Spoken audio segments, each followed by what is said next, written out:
Hello, hi, good morning. My name is Helen Ramirez. I'm the city manager for the city of Brownsville. Just so you know a little bit about Brownsville is about we're the 18th largest. Can you hear me okay? We're the 18th largest city in the state of Texas. We have a population of about 200,000. We are on the border with Matamoros, Mexico. And also, you might have heard the news is that SpaceX is going to locate its headquarters from Hawthorne, California to Boca Chica Starbase, which is Brownsville, where it's been in 2014 and 2017. So what's interesting is that cities love to be on rankings, except that in 2014, we were ranked one of the least connected cities in the United States. Okay, that's a ranking you don't want to be in. In 2017, we were, after, as you can see on the screen, Laredo was ranked the least connected, and we were ranked the second least connected in the United States for our size. And so, this was a pain point that we had before COVID. So this got magnified with many cities post-COVID, right? And at this point, in 2019, 2020, we felt that we needed to really do a feasibility plan, understand, what were the pain points, and understand how do we forge a path forward to get our community connected, right? And because we knew we had to do it, and we had a new mayor, we had a new city manager at that time. I was the deputy city manager hired in March of 2019. The Federal Reserve Bank of Dallas did pro bono work with Jordana Barton, and we actually spent our Saturdays with many of our local entities, because our approach wasn't so much a top-down approach. It was really, how do I get all my different community business partners to participate with us and solve a pain point? And so we have the University of Texas Rio Grande Valley. We have Texas Southmost College, a community college that has been around for 90 years. We have Brownsville ISD, which has 52,000 kids. Just so you know, Brownsville is a young average age of 29. So we're young. I always talk about that we're an intergenerational workforce. What does that mean? Many of our companies, they have employees that work for many years, maybe over 10, 15 years. I have employees. I have 1,200 employees that work in the city of Brownsville and provide services. And I would say that we have many 15, 20-year residents there. Employees that are also residents. So we were thinking, okay, we got everybody in the room, and we would spend our Saturdays talking about how we need to do a feasibility plan to really get us to the next phase, right? To get us over this pain point. And so what we did is we added also our 2 economic development corporations. So there were 8 of us: City of Brownsville, Port of Brownsville, which is a maritime port, our 2 economic development corporations, UTRGV, TSC, and also our own public utility, because we are one of the few cities that own our own PUB, Brownsville Public Utility Board.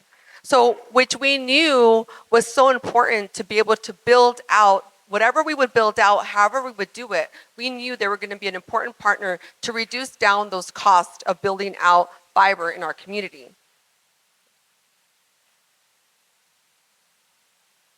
And so what we did is, it was $20,000 a piece, $160,000, not a lot of money. It wasn't about the money. It was about the commitment.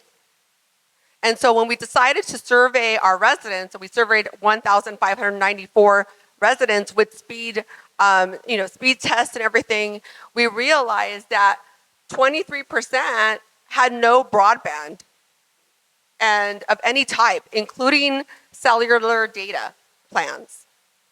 And 93% indicated that they wanted more options. So for us, it was providing another option to what we had, our ISPs in the community, which was mostly Spectrum at this time. And so we felt we had Starlink as well, or coming up Starlink, but we didn't really have, you know, viable, real different options in our community. And if we did have options, they weren't really solving for some of our, we're a very historic city. We were, incorporated in 1853. So we have a robust historic 400-acre historic downtown. And some of our, low and moderate areas or neighborhoods had already been built out. So it was easy to build out fiber in our greenfield areas, our growth areas to the north, but who was going to spend the money and the resources to build out in an area that needed to be redeveloped? The cost, it just wasn't there probably, and that's probably why it was never built out. And so what we did is we started this in 2019. And people ask, well, how did you know that COVID was going to happen? We didn't. That was a problem back in 2014 and 2017 with us. So we talked to our community, and after COVID, many cities received American Rescue Plan money, ARPA money. You may have heard about ARPA money. And so what we did is we made sure that broadband was an eligible cost under ARPA. And so we went through all the traps with the federal government to ensure that we can allocate. We had received $67 million at that point. We used 19.5, and we said, just like road infrastructure gets subsidized through a shadow, subsidy, think of it, I want you to think of this as that same thing. This is infrastructure that is needed to do business, to be educated, to be able to run a business, to be an entrepreneur, and so it's a need, it's a necessity, right? To have reliable connectivity in this generation and in future generations. And so we said, because it's an infrastructure, and if you look at it as like a road or a bridge or anything, then why shouldn't we have the ability to subsidize the middle mile, which is 100 miles? And so the government said, yes, you can use your ARPA funds to do that. But government does a lot of things well, but we don't know how to operate fiber in our community or be an internet provider. And so the way we approached it was through a public-private partnerships. And I love P3s because you could get the best of government with the best of private industry. And many of you represent private industry. It's like we weren't here to be a competition, right? We're here to say, to meet an unmet need in our community, right? And also forge a relationship with a private partner to be able to do that. And all the existing private partners, ISPs in the area, it was an open, transparent RFP, RFQ process, okay? And so we invited everybody to participate. In this case, Lit Communities came. They have a philosophy to serve kind of the underserved rural areas, smaller areas in Ohio. And so they really wanted to open up the Texas market because we're growing so fast. And so why not, we also really thought of like, who's gonna meet our philosophical, not only from an ROI perspective, but, this is not easy, right? Building fiber 40 inches below grade in historic districts and newer areas is not easy. The amount of permits you have to pull, we knew it was going to have to be a partner that believed in the city and believed what we were doing. And so, lucky enough, there is. And so, they actually investing $70 million to our $19.5 million. So that they're building the last mile, the 500 miles, right, to the home and to the business. But we've already completed the 100 miles, and they've already started the first miles of the last mile. We actually we're already serving 100 customers. And we just started this summer. This is a labor of love. We thought about, it wasn't just about, many schools, remember, they provided devices, they put buses on Wi-Fi, and they said, let the kids go to the buses. I mean, it was like, everyone was trying something. But we said, we live in an area that has,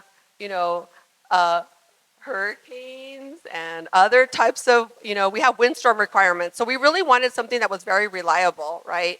And so we built 6 rings. If you could see by the map here, the port of Brownsville, the maritime port of Brownsville is substantially growing for import and export. SpaceX is there. I don't know if you heard the Rio Grande liquid natural gas, $21 billion project is during construction right now. If you see Matamoros, like the brownish part, they have 800,000 population. We're about 1.2 million combined. And there's a free flow of business and services. Who's been to South Padre Island? That's just right here, right next door. So we're in a very touristic, but also very business. We're experiencing a renaissance with business. And we have a center for entrepreneurship, and we're really evolving. And so what we felt is, why don't we build redundancy where we have reliable connectivity at a good price, right? Because at the end of the day, we're not building something out to be expensive, because that doesn't meet our public purpose.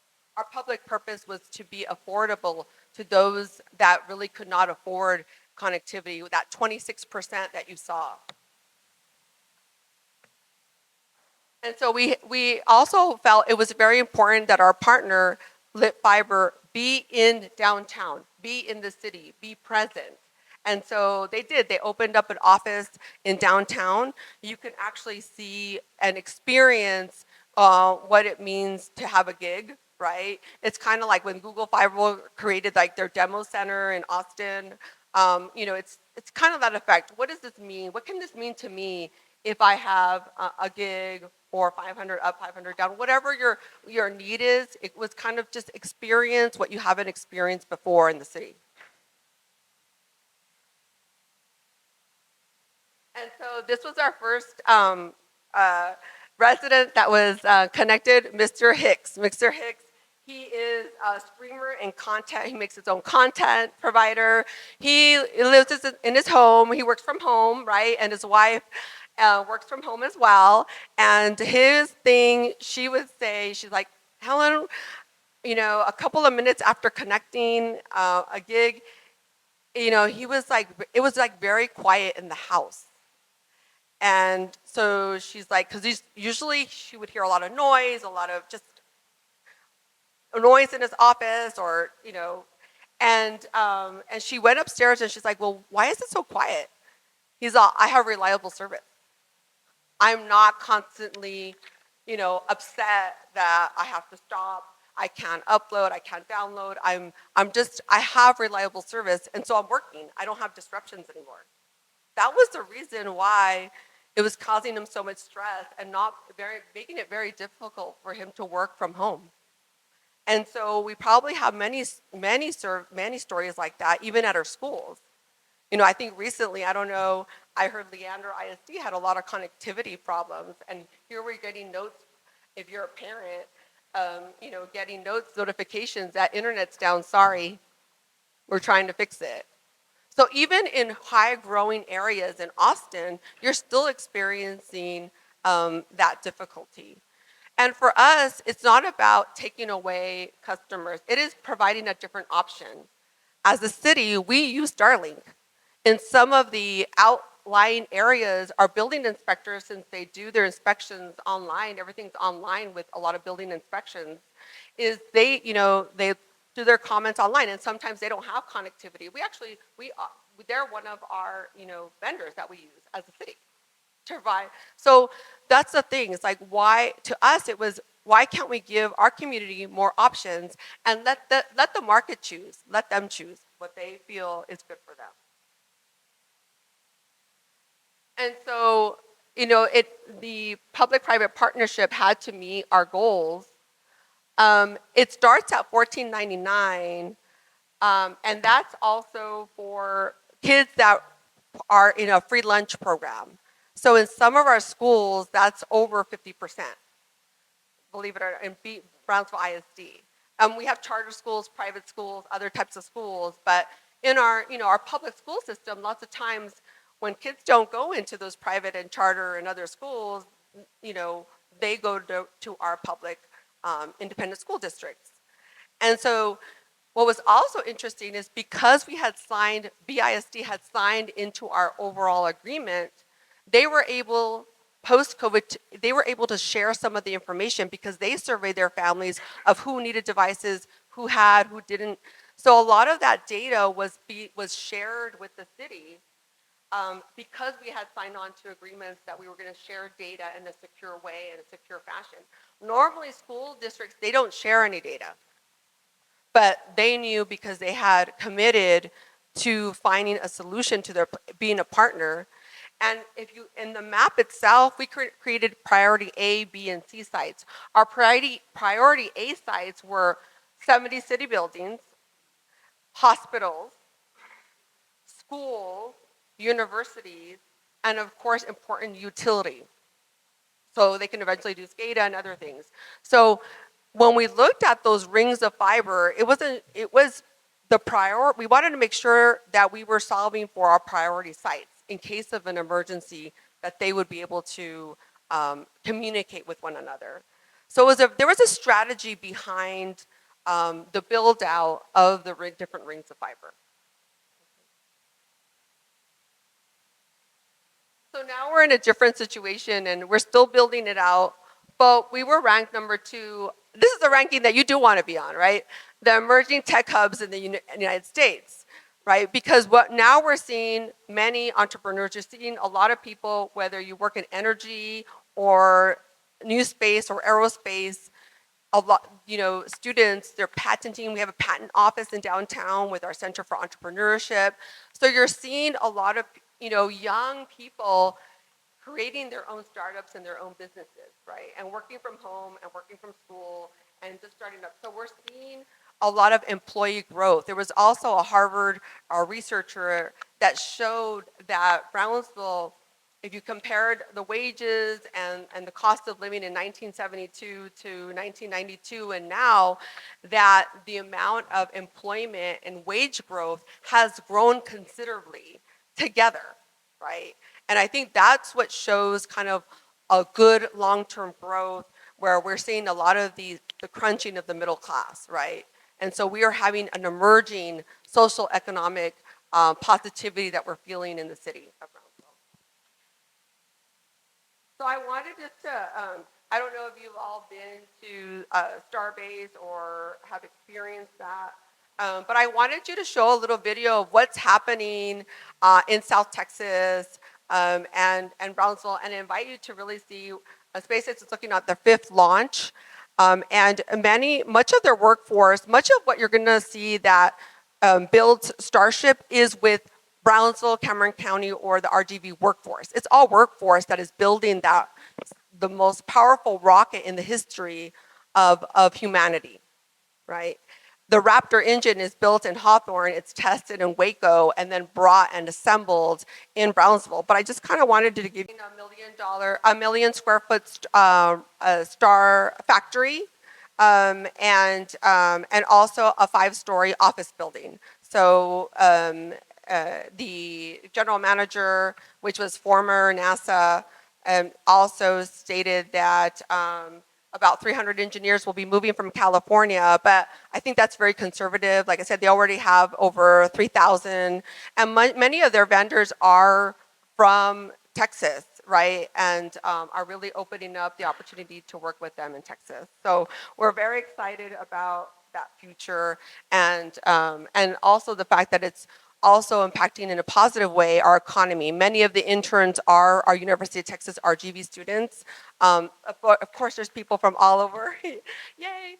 But we are also looking, because I have a great CIO, Jorge Cardenas, that leads our IT department. He used to work for the Department of Defense. So when you think of dark fiber or fiber connectivity, cities are really thinking about, more than ever, cybersecurity.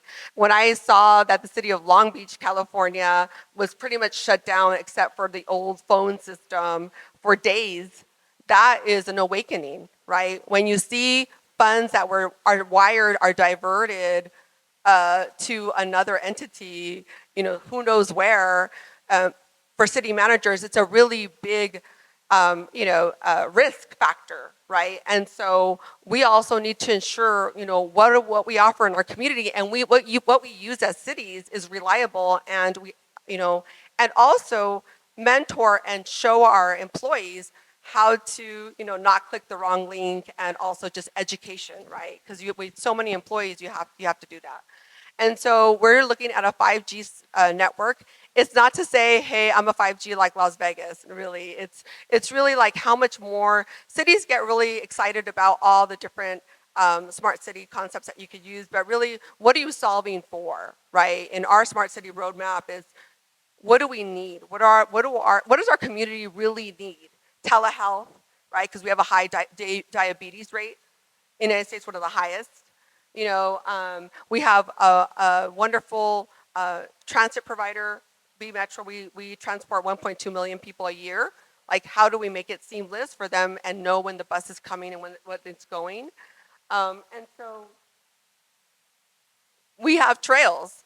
When you think about quality of life and companies moving to Brownsville or any city, they have to work, live, play, be educated, recreate, right? And so we have these beautiful waterways, which are remnant of the Rio Grande River, which we call oxbows, they're resacas. And so you could actually kayak from your home along the city. I bet, it's not only in Austin, I love Austin, but you can do that in some parts, some cities such as Brownsville. And so what we wanted to make sure is, in some area you don't have coverage. Let's provide free Wi-Fi if you're tired, whatever, you fall, whatever, that you feel that you can contact someone and feel that you have safe, free access to Wi-Fi throughout our whole network of 18 miles of trails that hopefully will then connect to a regional network. So those are the types of things. And some of the use cases, also public safety. Look at all, I mean, if you've heard of all, for cities, for schools, public safety is a big thing. If we can geofence our parking lots of our libraries and our schools and monitor for erratic behavior, monitor for guns, monitor for potential violence. In that way, there's not enough police force out there. They're retiring. That's the real. After COVID, it took a big toll. And that's the reality. How are we smarter about how we deploy our public service provider? Like, we actually bought 84 new vehicles. We had because of the whole supply chain problem, we actually bought the vehicles separate from the equipment and then customized each police vehicle to be able to utilize some of this new technology. And so let's be smarter. So you may not see a police officer where there's nothing happening. They are deployed where the action or where they're needed versus just hanging out, in different parts of town. So for us, detection, also public transit, also, just, for our roads, airport, also detection and security at our airports, and then citizen connectivity and outreach. So some of the things, and then public health for us as well, telehealth, and making sure that our residents have access to health services, and also in English and Spanish. So those are the types of things that we are starting to deploy. It is in our capital improvement program. It is, you're saying, I'm investing $4 million, but because I will eventually, it's a savings as well. So if you look at, we're working with NTT data, and, we're thinking, to us, it's worth the investment, because you're never going to have enough police officers. You're never going to have enough EMS and fire. How are we smarter about how we're doing this? And so what I'll leave you with is, in this next legislative session, you may see certain ISP providers want to not allow cities to enter into these public-private partnerships. And I think that is a disservice to our community. And also, it doesn't allow, when we talk about, laissez-faire, government get out of, business, let them do what they need to do. Well, I consider this the inverse of that, or the reverse of that, because they're telling me I have a pain point, City of Brownsville, but sorry, you can't solve that for yourself, even though I'm saying I'll do it with a private partner. And so those limitations also limit the ability to do business with you all. And so I would really pay attention to this next legislative session and what comes out of that, and advocate for the the ability of cities to also be able to be a smart city. Thank you. And I don't know if you have any questions. Okay, that was so wonderful.